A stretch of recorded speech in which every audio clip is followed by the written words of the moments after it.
Flow hot whip cold, I'm bipolar, and I'm back again. This time I have star versus role player chart. So I've come up with some terms to increase my ability to write, and maybe yours too. A star is a character who's so significant and important to the story that they usually end up playing multiple roles. And a role player is a character who's in the story to enhance it by playing their part. I believe that usually a star is almost only the protagonist, and then every other character in the story is a role player. They're about like 99% of the characters will be role players. And then I think a star needs to have the qualities on the character chart, which are these ones. In order to be a good character, the more qualities the better. I'm still considering this. I don't know if they need to have everything. I think technically they can just play their role, but I still need to consider that. And then a role player only needs to play their role to be a good character, although they can overachieve by having more qualities on the character chart. Okay, so I think that was self-explanatory. Technically, I think even Gray and Lucy could be considered role players as well, but they would play multiple roles, which is why I would put them closer to a star. And I feel like the more important you are to the story, the more development you should have on this chart. The more you appear in the story, the more you do in it. But now we get into the JJK spoilers. This will probably make some people mad, but I don't really care. This is the role player chart. This is my example of a role player chart, and it will give you insight into how I came up with the idea. So I say that a bad role player is someone whose role is unclear, or they don't do a good job at fulfilling the minimum requirement of their role. A role player who is good is their role is clear, and the minimum requirement of the role is fulfilled. But for a role player that is elite, their role is clear, but the character goes above and beyond the minimum requirement of their role. Okay, so I'm saying Kashimo is a bad role player, but I'm not saying he's a bad character. Let me land. Why is Kashimo a bad role player? Because I believe his role is the sacrifice. When I looked at that story, I was thinking, why was this character created? Apart from fighting. Fighting does not count as a role. You can't just be a combatant. I need like an actual narrative role. His role was the sacrifice. What is a sacrifice? A sacrifice, as the role that I've defined so far, is that it's a character who was created to be killed off so that the audience can feel something sad. They can feel sad when the character dies. They can have some kind of emotional response. So Kashimo was made to die. He was a sacrifice. I feel like the bare minimum for a sacrifice is for their death to be sad/tragic. But due to the lack of development for Kashimo and the lack of investment, at least I think so, his death was unimpactful, because all he really did was just fight. And I feel like I did not care when he died. I mean, I knew he was gonna die, but knowing he's gonna die does not necessarily make it less sad. It can make it still tragic. Like, it's sad that this person is gonna come to this fate. However, if another character, a specific character who's also in the Culling Game arcs, who looks like he's about to die, if he dies, I will actually be sad when he dies, because I feel like the way they developed his character, I was actually invested in him, and I actually wanted to see him live because I had like an emotional connection to him. Because that's what an emotional death is. You have to be emotionally connected to the character to feel sad when they die. I did not feel emotionally connected to Kashimo. He just felt like one of those battle crazy characters. Like, if Kenpachi died, I don't think I would have been that sad. Good character. Role is clear. I chose Mizuki because I wanted a character who was so underdeveloped, but also good. Someone who's just in one chapter, he's very flat, very, what's the other word, static, but yet I still think he's a good character. And I realized that this is why initially I was going to go with Iruka, but then I thought Iruka was elite. Mizuki's role is the fake ally opponent.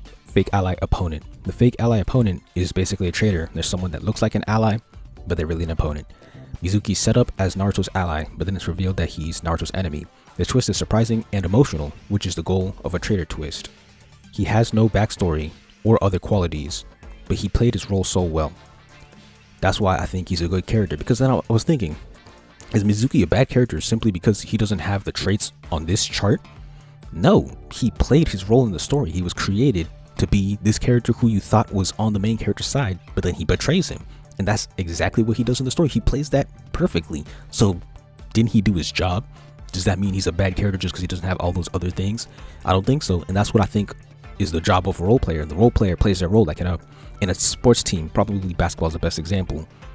A role player, they do a specific amount of work, but they don't do like everything compared to the star. They do what they're supposed to do to help the team move forward.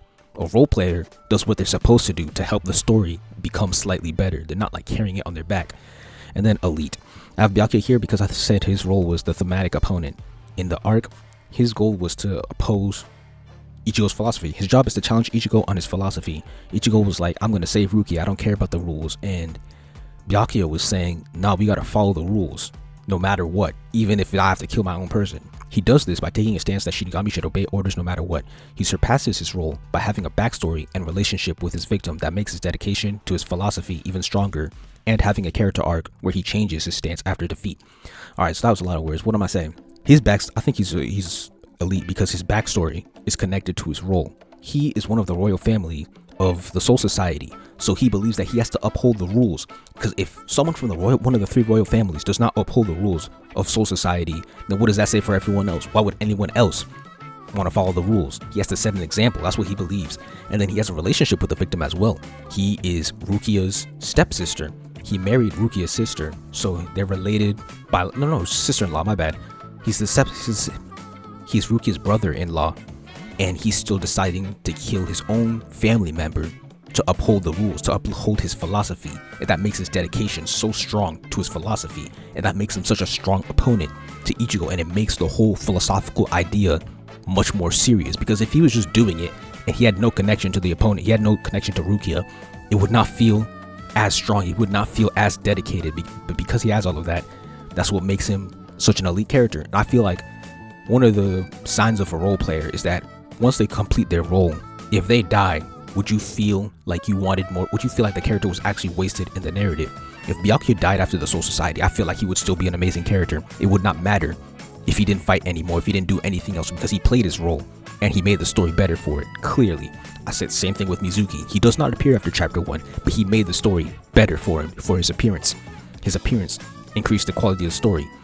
And back to Kashimo. Kashimo does have traits on this chart. He has a personality. I kind of like his personality. He's like the Kenpachi type character. He has a role. He has values because he's willing to literally die just to fight Sukuna. He does not care. He wants to do the one-on-one, even though if they all teamed up against him, they would probably have a higher chance of survival. He does not have an arc. He barely has a backstory, and he does have a goal. He has a goal to fight Sukuna. So he has things on this list that make him a better character, but I just don't think that he's a good role player because his role as a sacrifice was not done well.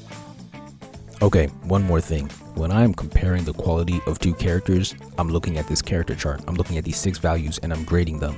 But when I'm comparing whether a character was used well in the story or is a good character for their story, I'm looking at their role. What role did they play?